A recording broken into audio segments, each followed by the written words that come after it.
Eternal Sunshine is the name of Ariana Grande's seventh studio album. And I think the question I want to bring up first, and I have Alex here on the podcast who we've talked many a times and is a huge Ariana stan.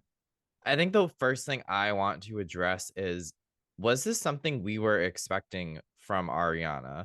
And I say that specifically because the lead single and the rest of the album to me just doesn't seem the same. Like, wouldn't you agree? I do agree, and I think that "Yes and" was probably the perfect song to put out as a first single because it was so sonically and lyrically, different from the rest of this album, and, it is something that could stand alone, but in terms of its message of just, where she was at with everything that happened in the media and Mhm. in personal life, I think that this is this perfect standalone message that everybody can relate to in some respects, that when she put that out, it's like, "Okay, this is shared." But then she puts out the full body of work, and this is an entirely different story that, yes, and happens to fit into in its own way, but very in a very different context. So I Yeah. think it's a great standalone single. Yeah, for sure. I mean, it definitely got people talking. It got the attention of everybody that has been waiting because it's been technically 4 years since she put out like an actual studio album, not counting the deluxe version of Positions. So, I mean, it has been a long time coming for her. Like, she's been busy, especially with Wicked. And, that whole process was just a whole thing that took like years to even get the audition because I was just watching an interview of hers and she was talking about that. Yeah. But, something interesting too that she mentioned was, Wicked was paused because of the SAG-AFTRA strike and, all the writers not going forward with any projects and everything like that. So it was kind of like a mad dash for her in a way. Like she had like this little window of time to be like, well, I guess I can release an album because she wasn't planning on it. And this is what we ended up with. Yeah, she wasn't planning on it at all, and, she said too, if she hadn't done this or this strike hadn't happened, she probably would have estimated it would have come out in, 2027, but, 7 years, that would be great promo for the 7th album, but we're not trying to do that, Yeah. and she yeah, no, and you know, she got in the studio, just tested out some things, and it poured out, and, I guess that's what happens naturally when a lot happens in your life and you are an artist. There's a lot to say there. Mhm. And, so I do think it seems like the perfect time for her. Yeah, I think so too. Like everything kind of aligned in a way for her. And speaking of alignment, which is such a good segue, this aspect on the album that she talks about when Saturn returns, the aspect of when, Saturn only comes into an orbit or returns to where it was in orbit every like 29 years or so. Mhm. And she's 30 now. She just turned 30 last year. So that's kind of like a interesting component to have of like, you're when Saturn returns, it's like you're supposed to have a reality check and be like, okay, who am I? What am I actually doing? What do I want? And it's just so funny that, her age and the time of the album coming to fruition along with that concept are all like, hand in hand. Like I just think it's hilarious. I think so too. And yeah, I mean, Saturn returning, I don't know much about astrology, astronomy, any of it. But it's very interesting because immediately I started thinking when they're talking in these interviews about what Saturn returning means for somebody and how that is just a big clean house moment in your life where, everything just kind of flips. You start to wonder how it relates to your own life and when it happened for you and um all these different types of things. But I don't know. I feel like that is a phenomenon that only happens probably a couple times in your life, Mhm. and, so that would indicate some big changes that you just don't expect to have to make Right. altogether. I don't know if that relates to your job, relationships, your living situation, your entire mentality about the way that you approach things, your perspective, that could mean so many things. Yeah, and the perspective she's really giving here, and she's also been very vocal about this too, is the kind of like duality or the double-edged like view that we have of love being, really good or really bad. So she really wanted to showcase like both of those sides. And one thing that really clicked for me when I was listening to the album, hearing this context that she mentioned, is you have a song like Bye, which is about like leaving a relationship, kind of, leaving the boy in the dust, like we're through. But then right after that, it's Don't Want to Break Up Again, which is also one of my favorites. And I'm kind of like, wait a minute, didn't we just like leave him behind and now we're like talking about not wanting to break up? Like, what's going on? But that's exactly like what she's probably intending to show.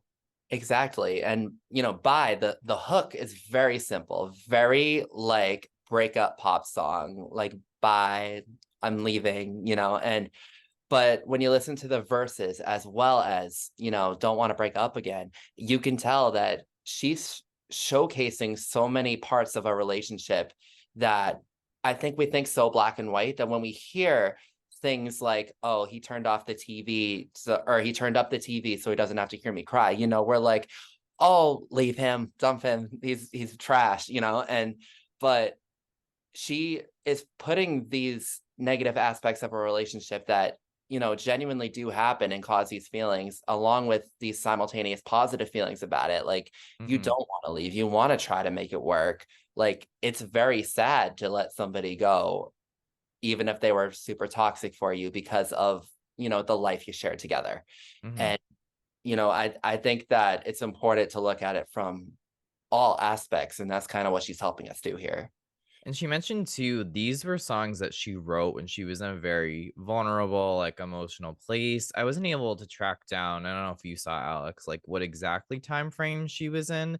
But as we mentioned, like she was going through a lot, like, with Wicked and people kind of questioning like her health and all these other things. Like, so I wonder, because I don't know if you have more insight on that because you follow her more closely than I do. But I'm curious, like, what time frame that could have been.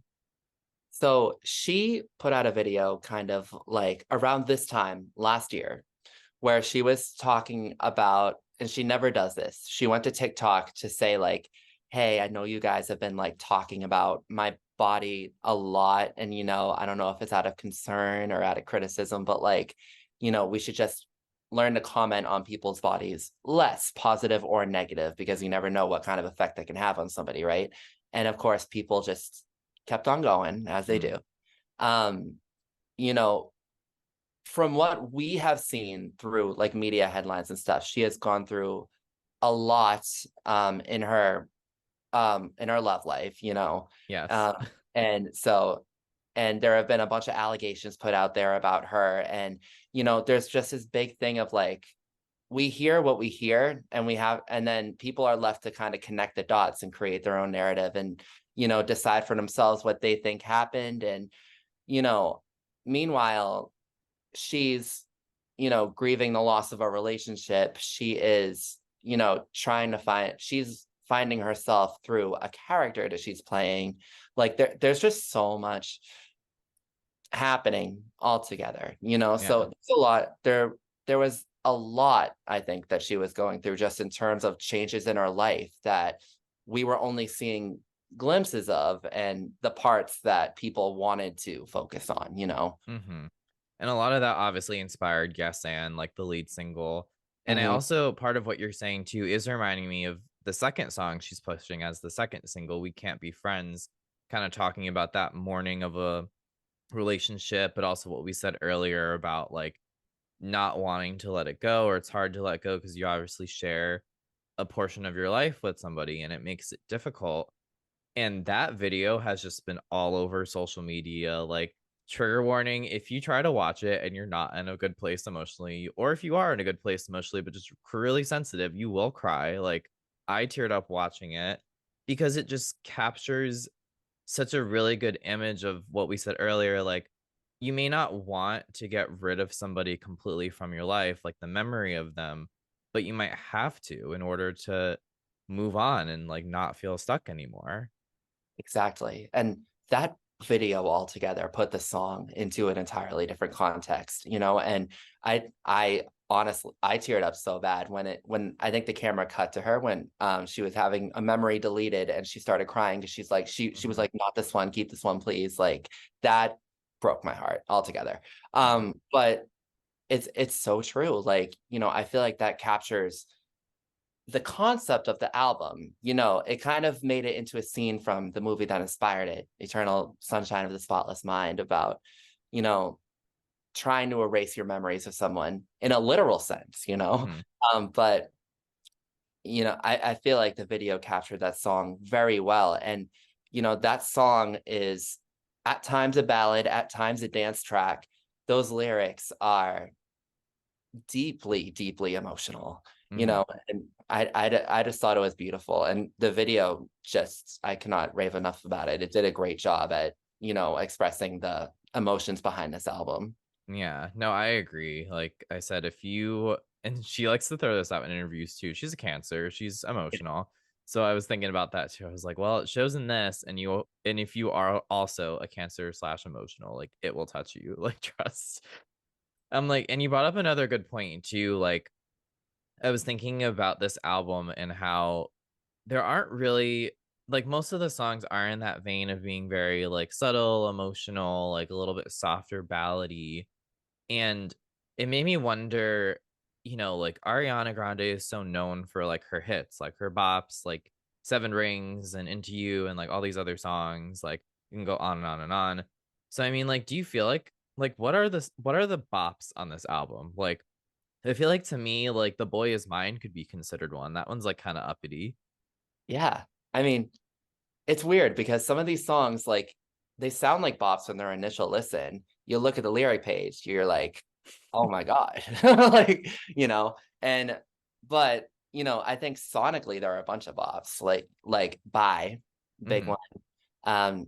Like you said, Boy Is Mine, yes, and we can't be friends at points, but that's another thing where once you put it into context, it's very different. And I think this song captured, I think we talked about this before, the concept of like dance crying. Like, you Yes. literally, the most emotional song over the catchiest, most like infectious beat that you just makes you want to dance. And that is something that is captured time and time again in this album. Yeah, and that's such a common thread now too. Like so many artists I feel like are just owning that dance crying like feel. Yeah. Like Sam Smith is someone who's really good at it. I Dua mean, Lipa. I was gonna say, yeah, Dua Lipa's really good at it. Like it's just such a common thing now. And I I mean, also speaking of like the revival of like 80s music, like Yes and was a really good example of that too, and something that was new for Ariana that we hadn't seen. So I mhm. mean, she knows what she's doing. Like she's fitting into the trends.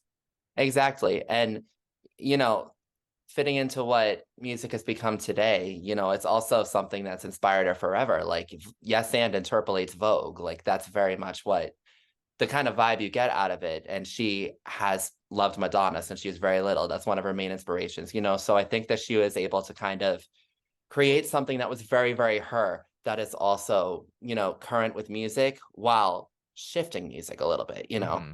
And Yeah. yeah. And she also got to collab with Mariah, which we know is one of her biggest influences. And also I know for you is like also a mega like artist that you admire. Oh yeah, I could not rave enough about when I heard. I was like, I literally thought to myself, I don't care what this sounds like. Before I even heard it, I was like, I'm so beyond happy this is happening. And what I thought was interesting too, when Ariana talked about this remix, is like, she had Mariah put on whatever she wanted. And she was like, I don't expect much, maybe just like a verse or whatever. And she sent her harmonized whistles, like belting over everything. And Ariana was like, yeah, we're going to turn her vocals all the way up. I don't even care.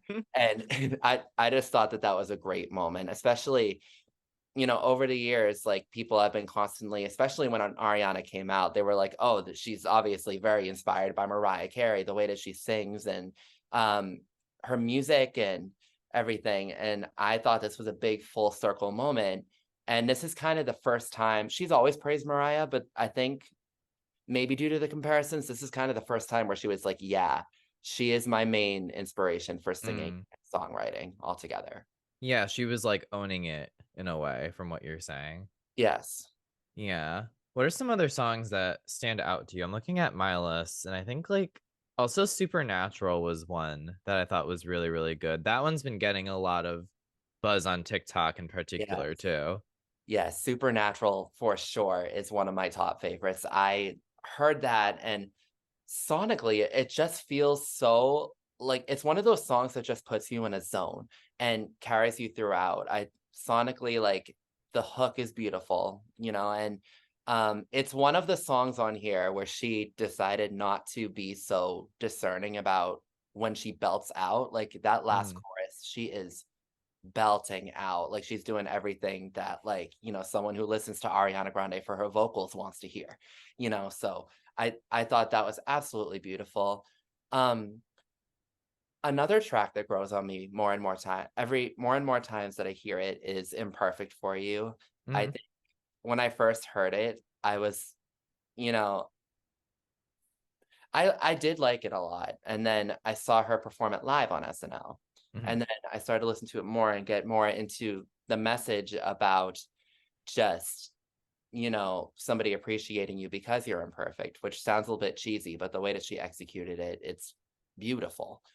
And I think another track that stood out to me was True Story, Mhm. and it's very different, like meaning wise. It takes a big turn from where the rest of the album was, So, but vocally and sonically, I thought that that was something that was so different too. So those are a couple standouts for me. Yeah, and, like, thinking too like, what she does with her vocals, and this was something else I saw in an interview of hers, like, Zayn, though, had pointed out, like, she does a lot of pushing and pulling, which is something I feel like she typically does, but in this album in particular, I don't know if it's because of, like, the subject matter, or like we said, it is a little bit more of like a softer, like sonic album. But for me, it sounded like a little bit like she was utilizing her softer like voice more. I didn't get as many, like positions, for example. I feel like she was all over the map, like Yeah, hitting the high notes, full voice, falsetto, whatever you want to say. Like, I feel like that was just like such a roller coaster of, vocal geriatrics. And this one, I don't wanna say it's one note because it's not, like, boring, but I guess it's more along the same line, I would say. yeah, she was definitely discerning about where she wanted to show out with her voice, or in this case, like she was very particular about what parts she wanted you to focus on the message. And, I feel like there are a lot of songs where she had a message, she just had something that she wanted to say, it wasn't about the vocal acrobatics. And, Mhm, it's not that they're not on there, they very much are. If you listen to True Story, Supernatural, the end of Yes and, like, she does sing out, but like you said, in previous albums, like, it would be every single song, had a massive climax, mhm. and, in live performances, she still adds those sometimes, but I feel like on the albums, she's becoming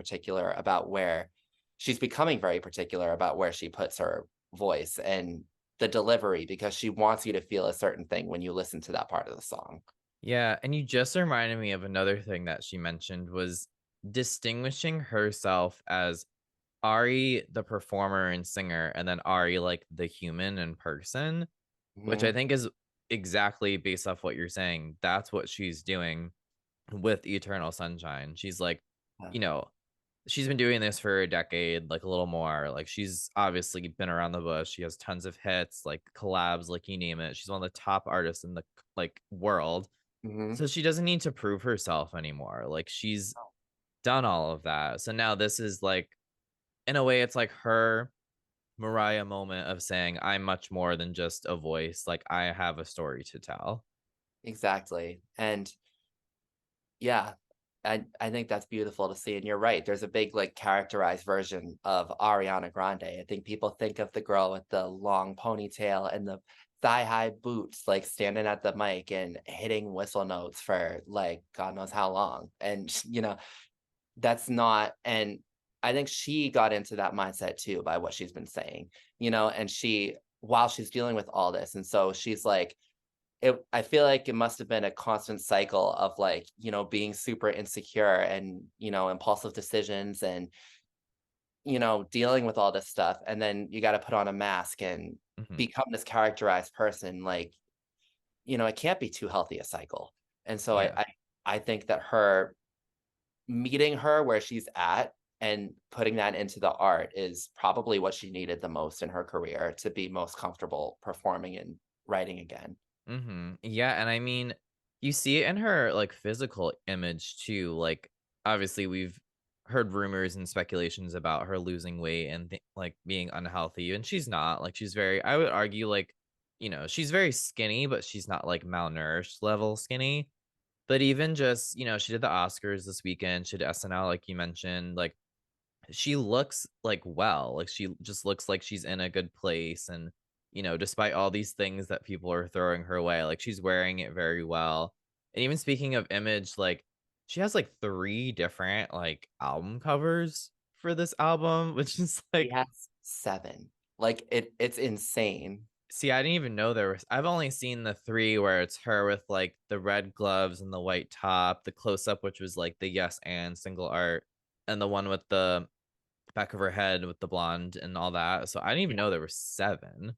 And originally, she was gonna go with the Yes and single art that's just like her lips and the eye. That was gonna be the album cover. And then last minute, she switched it so that it is her leaning on her own shoulder, Mhm. which I thought brilliant artistic choice. I think that makes much more sense. Yeah. Um, but yeah, there's various covers. There's one, the one that I ordered for vinyl, not here yet, is her waking up on the couch in the office where her memory was erased. I think that that is another great artistic representation Uh-huh. altogether of Eternal Sunshine. But yeah, no, she definitely went all out in terms of the promo, creating an entire vibe around this album. And, people, and she kind of made it so that people can, get their own cover, identify with the album, what they see in it the most. Mhm. Yeah, that's something else she's talked about too is and that's something connected to so many artists is, like, art is made for the interpreter, like, they can kind of take whatever message they, want from it, and she even said, "This isn't mine anymore, like, now that it's out in the world, it's the fans, it's whoever listens to it, like, the critics, you name it, like, it's their turn to determine and interpret it however they want." Exactly. And, I think she also expressed that she was very scared because of everything that's been out in the last couple years, just like how people were going to take this album, what meanings they were going to assign to it. And I think that she kinda let some of those fears go to be so vulnerable. Like, you know, people are people were waiting to hear songs about the divorce or, you Mhm. know, the big scandal that they had been talking about in the media for so long, and then she's like, "I'm gonna give you my side of the story." And about the scandal, she wrote "True story" as, like, to the media, like, "You wanna make me the villain? I will be the villain." And then she put out the homewrecker anthem of the year with "Boy Is Mine," you Yeah. know? So, like, I just think that she let down so many walls to be able to be this vulnerable and put out something that, is going to be received very differently depending on, how you feel about the music, what you hear, maybe what somebody thinks about her, maybe what somebody chooses to believe, And yeah, I think it was just very vulnerable altogether. Yeah. In a way, it's a veteran of the industry reintroducing herself, and I think that's where I'm gonna leave it. So, Alex, thank you so much for coming on and talking about Ariana's 7th album. It's super exciting that it's out, and I'm always, always, always excited to have you on. So, thank you oh so yeah. much. Thank you so much. I appreciate it.